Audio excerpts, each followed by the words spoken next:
கர்த்தருக்கு ஸ்தோத்திரம். இன்றைக்கான வேத வசனம் எபிசியர் 3:20.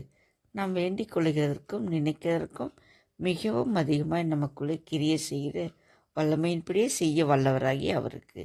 ஆம் பிரியமானவர்களே, நம் தேவன் நம் எல்லா தேவைகளையும் அறிந்தவர். நாம் வேண்டிக் கொள்வதற்கு முன்னதாகவே அவர் நம்முடைய தேவைகளை இன்னதென்று அறிந்திருக்கிறார். அப்படிப்பட்ட தேவன் நாம் அவரிடத்தில் வேண்டிக் கொள்ளும்போது அதைவிட அதிகமாகவே நமக்கு செய்வார். சில வேளைகளில் நம் ஜெபத்திற்கு தேவன் பதில் தராதது போல் இருக்கலாம். ஆனால் அவர் ஏற்ற வேளையில் நமக்கு எல்லாவற்றையும் கொடுத்து தம் பிள்ளைகளை சந்தோஷப்படுத்துகிறவர். அவர் நல்லவர். அவர் நேற்றும் இன்றும் என்றும் மாறாத நம் நேசர். பைபிளில் பழைய ஏற்பாடானாலும் சரி, புதிய ஏற்பாடானாலும் சரி, அவர் தம்மிடத்தில் வேண்டிக் கொள்கிற பிள்ளைகளுக்கு கேட்டதை விட அதிகமாகவே கொடுத்த தேவன். ஆபிரகாம் ஒரு பிள்ளை இல்லையே என்று ஏங்கி ஜெபித்த பொழுது அவனுக்கு ஈசாக்கு மட்டுமல்லாமல் இஸ்மவேல் மற்றும் அநேக பிள்ளைகளை தேவன் அவனுக்கு கொடுத்தார். அன்னால் மலடி என்று என்னை எல்லாரும் வேதனைப்படுத்துகிறார்களே என்று ஏங்கி எனக்கு ஒரு பிள்ளையை கொடுத்தால் உமக்கு ஒளியும் செய்ய ஒப்பு கொடுப்பேன் என்று பொருத்தனை பண்ணி ஜெபித்தாள்.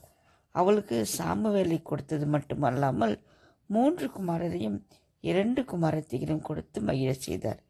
யாக்கோபு தன் குடும்பத்தை விட்டு பிரிந்து ஒன்றுமில்லாமல் வெறும் கையும் கோலோடும் போக வேண்டிய சூழ்நிலையில் திரும்பி அவன் வரும்போது பெரிய பரிவாரம் உடையவனாய் மாற்றி திரும்பி வர செய்தாய். ஆம் பிரியமானவர்களே, இன்னும் அநேகம் சாட்சிகளை நம் வேதத்தில் கூறிக்கொண்டே போகலாம். நம் தேவன் நல்லவர். அவர் தம்முடைய பிள்ளைகளுக்கு அவர்கள் வேண்டிக் கொள்கிற அனைத்தையும் கொடுப்பது மட்டுமல்லாமல் அதைவிட அதிகமாகவே கொடுத்து சந்தோஷப்படுத்துகிறவர் அவர். சில வேளைகளில் உங்கள் ஜெபத்திற்கு பதில் தரவில்லை என்றால் சோர்ந்து போகாதீர்கள். அதைவிட அதிகமாக கொடுப்பதற்காகவே காலதாமதம் பண்ணுகிறார் என்று விசுவாசித்து ஜெபியுங்கள். அவர் அப்படியே செய்வார். அவர் தம்முடைய பிள்ளைகளை சந்தோஷப்படுவதை பார்த்து சந்தோஷப்படுபவர். அவர்கள் வேதனைப்படுவதை பார்த்து வேதனைப்படுபவர் அவர். நம் வேதனைப்படுவதை, கண்ணீர் விடுவதை விரும்பாத தேவன் அவர். அதனால்தான் அவர் நாம் ஜெபம் பண்ணும்போது நாம் கேட்பதை விட அதிகமாக கொடுத்து தம் பிள்ளைகளை ஆச்சரியப்பட வைக்கிற தேவன் அவர். இதை விசுவாசியுங்கள். தேவன் உங்களுக்கும் அற்புதம் செய்வார். நீங்கள் நினைத்து கூட பார்க்க முடியாத வழியில் அவர் உங்களுக்கு புதிய அற்புதம் செய்வார்.